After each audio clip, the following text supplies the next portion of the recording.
So we just concluded a 21-day fast, and I was part of it.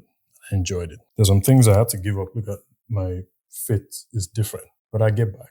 One thing I learned is, and I've known this for a while, fasting, as much as it has biological benefits, physical changes that benefit the body, with all the science behind it and all the explanations, fasting is spiritual warfare, because the essence of fasting is not to make God move per se. It's to deny yourself some things so that you can control your flesh, focus on your spirit, and boost your faith. And by so doing, when you pray, when you study the word, do Christ-like things that please God, you see faster results. I think that's why it's called fasting. I don't know. But fasting essentially is spiritual warfare, because in that period, you have decided to discipline yourself and say, shut up to your flesh. And what that does essentially is everything that comes easy, for instance, eating in the morning, taking some certain decisions, being attracted to some things, watching some things, listening to, you have intentional control and discipline over them. And I think that if you can do it for a certain period that you've told yourself you're going to do it for, you can do it for much longer until it becomes a lifestyle. I think it's possible to live without sin. And this doesn't mean you're going to be a pious idiot. It means you're going to be an intelligent,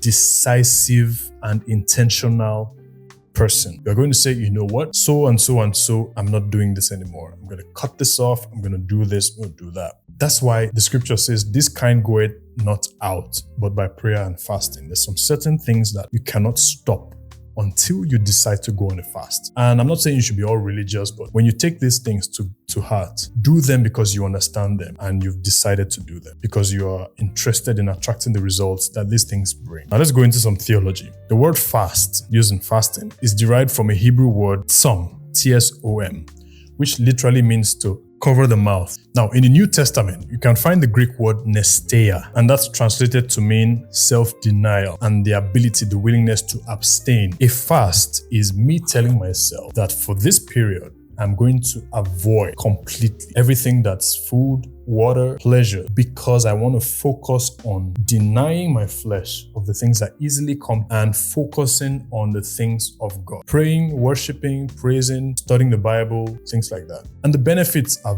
very numerous, physical and spiritual. So for those of you who don't believe in fasting, or for those of you who are weak, and for those of you who still struggle, you're afraid of fast. When they declare a 21-day fast or a 40-day fast, you're scared. You don't engage. Even a 3-day fast or a 1-day fast, make it a part of your life. Try to fast once or twice a week so that you get used to it, because a time will come, maybe in your 50s or 60s or 70s, you won't be able to fast. And it will be recommended that you do not try to abstain from food. So do it now that you can, so that you can get used to it. Build your faith early and attack problems that you think are bigger than you, because the truth is, no matter how small your faith is, the Bible uses mustard seed size as a standard. No matter how small your faith is, once it is faith, it can move any mountain. Imagine a mustard seed being able to move a mountain. Think about it.